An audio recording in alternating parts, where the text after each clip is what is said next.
Should I use a resume template? The answer is no.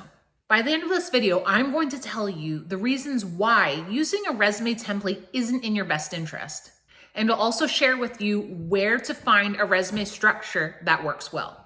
If you want tips, tricks, and advice that will help you advance your job search faster, then you're in the right place. I post new videos every Tuesday and go live every Thursday.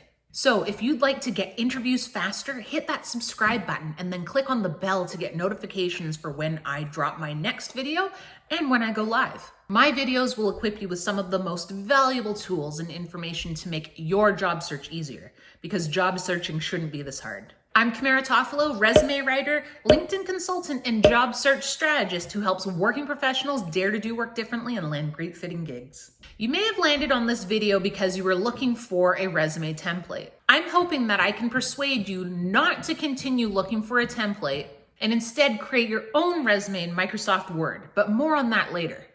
You may have landed here as well because you're hoping that this is a tutorial to show you how to build a resume like the Marisa Mayer resume that went viral a few years ago.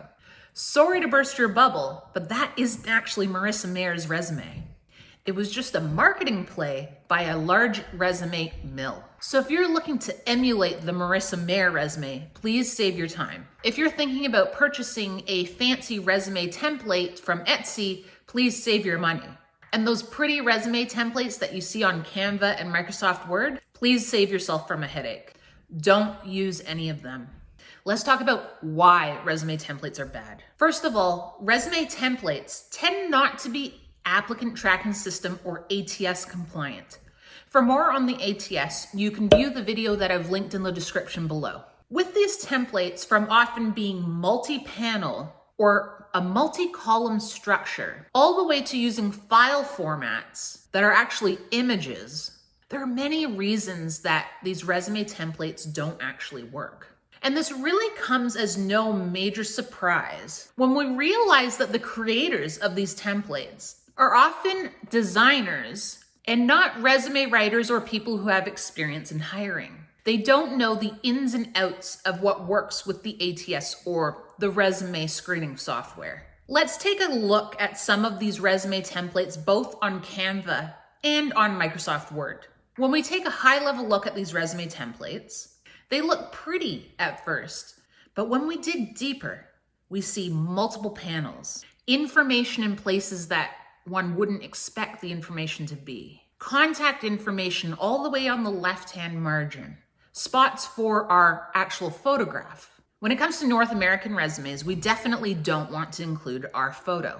Another thing that we see on these types of resumes are icons or bars to measure our level of skill. We can't really measure our own skill level. So these bars, these icons that measure how good or bad we are at something are pretty useless anyway. Again, as you can see, these resume templates were really created by designers. And the designer's goal is to create something that is attractive and eye-catching, which brings me to my next point. Pretty resumes look, feel, and often read much more junior than your actual career level. Pretty resumes are like Kim Kardashian, all looks, no substance. They also give off a smoke and mirrors factor or a baffle them with bullshit factor, if you will. When your resume is overly dressed up, it looks like it's trying to overcompensate for a lack of skill, strength, or experience. Obviously, that's not the impression that we want to give. So instead, we want to make sure that we're focusing on the content of our resumes. We want to make sure that we're including compelling stories in our resumes.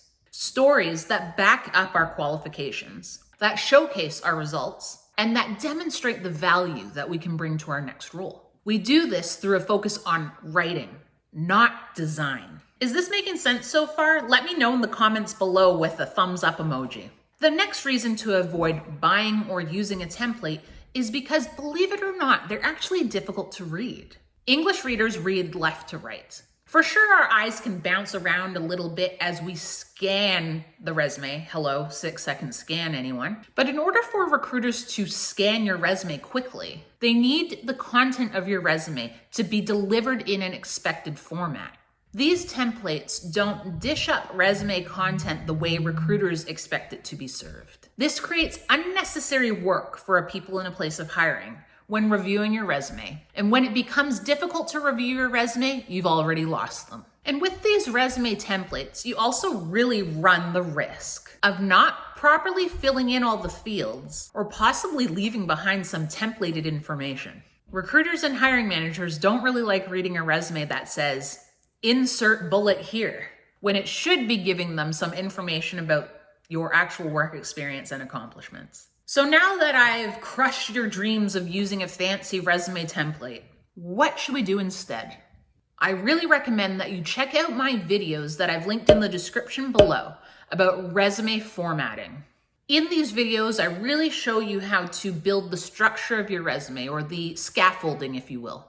But these videos are not templates, they are guides. They are guides to help you build your own resume in Word. And they are guides that will help you focus on what's most important, and that's writing your resume and writing it well. So here's my cue for you. Actually, a few. Have you used a resume template before? Have you even bought one? How did it work out for you? Tell me about it in the comments below. As mentioned, I make a lot of videos, posting every Tuesday and going live every Thursday. But I also make guides that will help you with your job search. If you'd like to get my free cover letter guide and checklist, make sure to grab it. Look for the link in the description below. And if you found this video helpful, give it a like, share it with a friend, and click on my face. I think it's there. I'll get it right one day. And subscribe. And I'll see you next time.